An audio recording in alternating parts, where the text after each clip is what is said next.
Another way we learn about audience is to conduct interviews. And that can be on a one-on-one basis. That can be a survey that you send out. That can be a one to a group of people. And interviews are one of my favorite ways to learn about an audience because especially in a one-on-one interview, you get the opportunity to really get somebody to talk about how they feel, how they think about a product, what the problems they're having are. You can also involve interviews in larger scale ethnographic research, which is, I would say that we are very lucky if we get to do big studies and surveys at Edgar Allan. Our clients don't typically want to go that deeply into something, but sometimes we get to.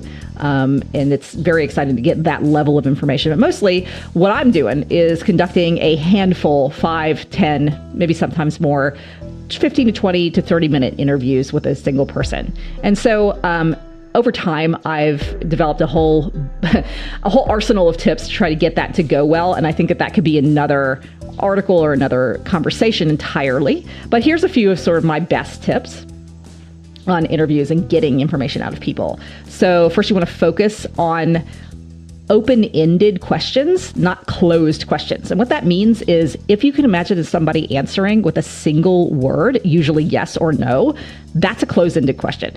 You want to frame something so they are giving you more information and what's on their mind than just yes or no. So you're not asking, do you like X? You're asking, what do you like about X? And you usually don't want to ask, to the next point, you don't want to ask leading questions. So you don't want to ask things like, why don't you like X? You want to say things like, what are the challenges that you're having with X thing connected to the other thing? So you don't want to make assumptions. Instead of asking things like, don't assume people use the product or don't use the product. Instead of asking, how often do you use a thing? Maybe first you start broader and you ask, what products do you use to do this certain task? It also starts the conversation. We're actually on an interview with a client and their customer the other day. And one of the things that I realized in there is asking people something, getting them talking. And this is what these less open-ended questions do, these more open-ended questions do. Getting them talking from the very beginning and not letting them stop gets people over that hump of nerves. Because the first interview we did, the director of photography stopped the person after they had said their opening line because there were sirens going by. Not that he shouldn't have. I mean, they wanted to get a clean audio take, but after that, this guy was so nervous because he was taken out of his own kind of like flow and realized, oh crap, I'm in an interview.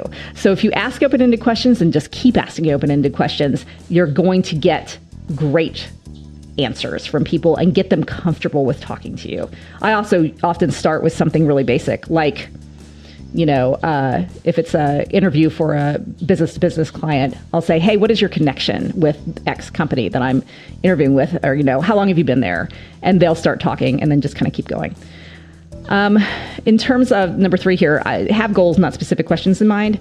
I don't like to just have a list of questions and then go down 1, 2, 3, 4, 5. That's a very unnatural interview. I really like to make it more of a conversation. And so that means that we're not always going to get to all 10 or 12 or even 5 questions that I have, laid out in my mind that I want to ask. So you want to have some overriding goals, maybe 1 or 2, maybe 3 to say, these are the things I absolutely need to know when I leave this phone call. And I always write them at the top of the page or the top of the screen when I'm doing an interview. And then look back as I'm leading that conversation to making sure I'm getting those things. So that's about goals, not specific questions. You can have specific questions, but have goals too. My favorite tip is enjoy the silence. That's basically about asking a question and then not being worried when people don't answer immediately. Our social training tells us as humans that if you ask somebody something, you say something and they don't respond within a certain amount of time, whatever your internal clock is set to, mine is really, really fast. So I'm like tempted to if somebody doesn't answer something just in the next split second, I'm like, oh no, they didn't understand me.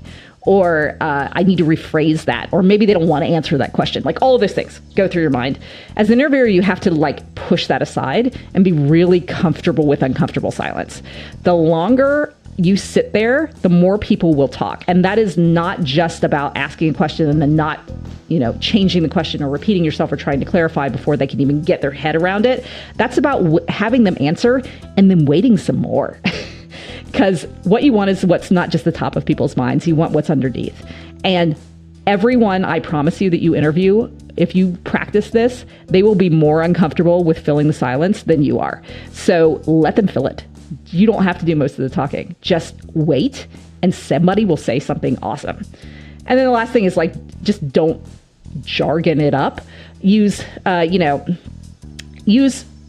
conversational, everyday language as much as possible. If there are proprietary terms that are connected to the thing that you're asking about, then you can use those, but I wouldn't always assume, especially if you are working for a company, that the people that use the product or want to use a product understand those terms. People that, in companies of all types, including ours, have a set of vocabulary that they use all the time, and it's not necessarily the common set of vocabulary. So you want to, just be open and to talking very conversationally and every day. And you also just want to keep your ears open for how your interview subjects talk about things. And a good tactic is to mirror their language as much as possible, because that also creates comfort. It's sort of just a nice little psychology trick. And then most importantly, just have an open mind. The other kind of research is desk research. And I have a few tips on that too. Desk research is basically just any research you're doing sitting alone at a computer and looking things up. So one thing that you can do to learn about audiences is lean on your competitors, see what they are saying themselves, see what you can glean from who they think their audiences are, how they're approaching them. This is also useful in creating messaging. Secondly, go where the people are. Use groups of people that are already talking about your particular thing and mine what they're saying there, just as sort of like a creeper. So, so you go creep on the Reddit threads, go join the Facebook group for the, Second Empire Victorian home enthusiasts, and learn about the terminology that they use and figure out what their pain points are and listen to what they're saying in sort of a situation in which they don't feel like they're being watched. It's very authentic. So then the third thing is to, you can also go down a rabbit hole with that though. So you want to make sure that you're focusing, that you're not capturing all kinds of like really interesting, but not pertinent information. So just remind yourself that, you are there for a purpose, have those goals in mind. Same kind of thing as with the interviews, have those top goals that you want to get. And which is to the second question, to the second to last one, refer to those goals constantly so you are not going down a rabbit hole. And then the last thing is like have a feel for when you're done. At some point, you're going to have to make a judgment call about when you're done collecting data. And that is honestly as much of an art as it is a science. It's often going to be defined by time or project scope, but you should have a feel for when you've gotten enough info to work with. So I always feel like there's an inflection point in interviewing where I've had, it happens at different numbers depending on the project, but I'll start hearing the same things over and over again.